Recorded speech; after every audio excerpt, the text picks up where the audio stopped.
I'm speaking again about music, consciousness, and today I wanted to talk a little bit about attunement. When we are in tune, we are happy. And that happiness is the highest vibration and the highest magnetism.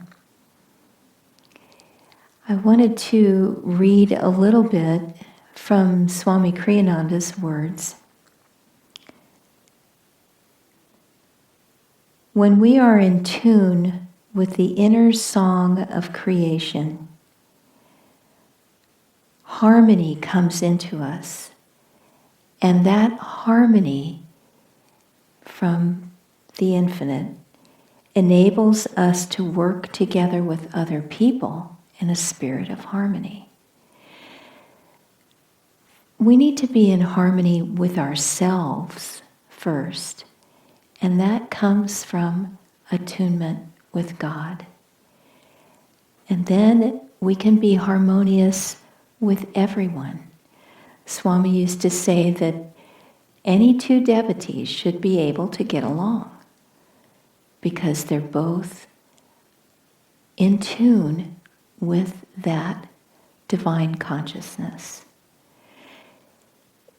That is the way to live, in that harmony, in that joy. And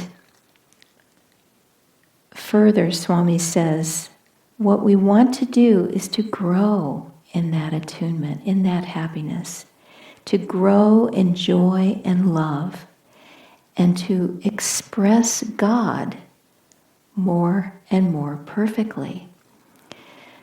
So, this is the way to live, striving to be in tune with God, in that music of the spheres, that cosmic vibration of Om, to tune into that level of vibration.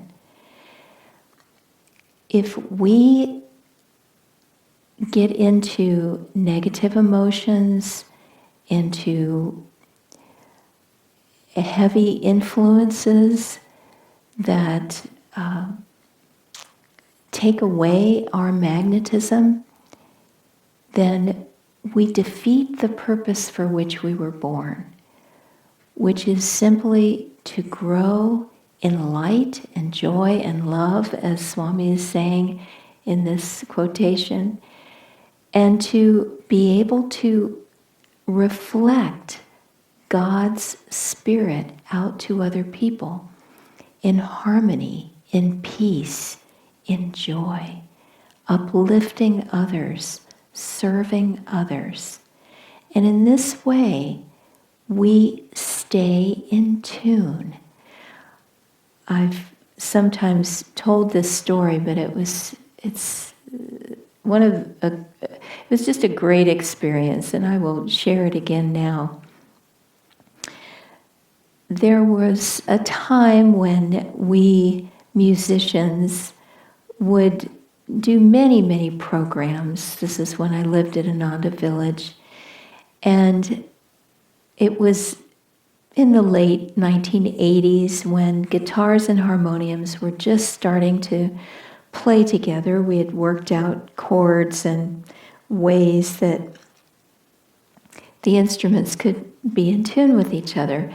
But the guitars had to tune to the harmonium, because the harmonium, it's very, very difficult to tune a harmonium. It's not impossible, but it takes a lot of time and filing down the little reeds and all kinds of commotion. So at this particular event, we had maybe 8 or 10 guitarists.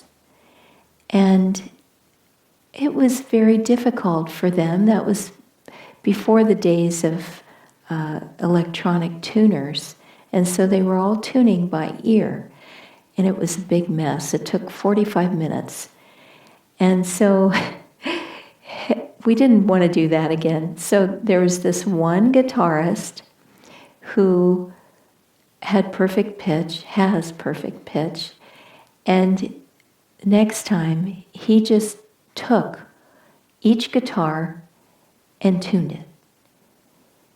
And it took him 1 to 3 minutes to tune each guitar, and they were done. And afterwards, I asked him, how did you manage to tune each guitar so fast? And he brushed it off. He just said, well, you just hear the sound waves. You can hear them going up and down, and they all need to go in sync together. And if you have one that's in a different sound wave, you can hear it, and you just have to get it in tune so that it's moving with the sound wave.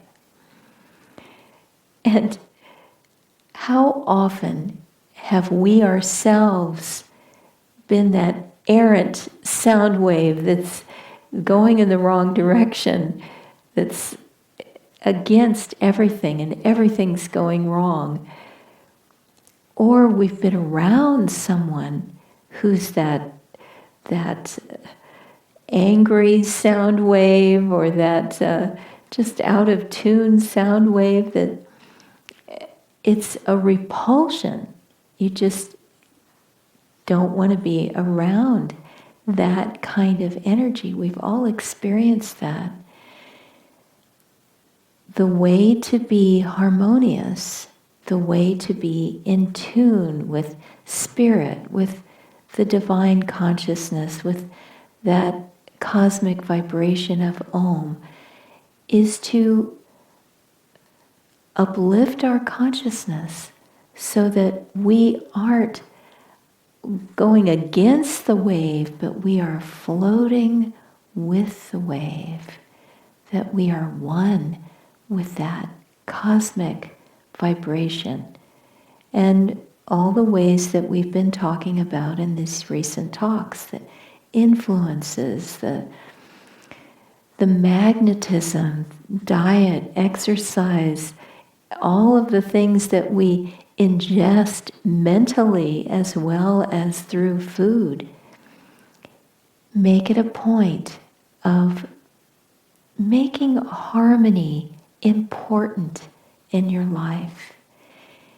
There's a friend of mine whose father lived in England, but she had come to America, and her father missed her a lot. They were very close, and she would try to get back there as often as she could afford to go. And she noticed that if she stayed for 2 weeks in England with her family, she was very harmonious, and it went very well for quite a long time. But if it was 2 weeks, then maybe it would all be fine until the last couple of days. And she noticed this pattern that she and her father would start getting into arguments. And she finally realized that it was because he didn't want her to go. And that just softened her heart so much that she didn't want to argue. And she said that from that time on, when he would be picking a fight with her, it would be like he would throw a ball at her, and she would take the ball and put it down instead of throwing it back. And he would take another ball and throw it at her, and she would take it and put it down. And little by little, she would harmonize the situation, not reacting to someone else's throwing something at her.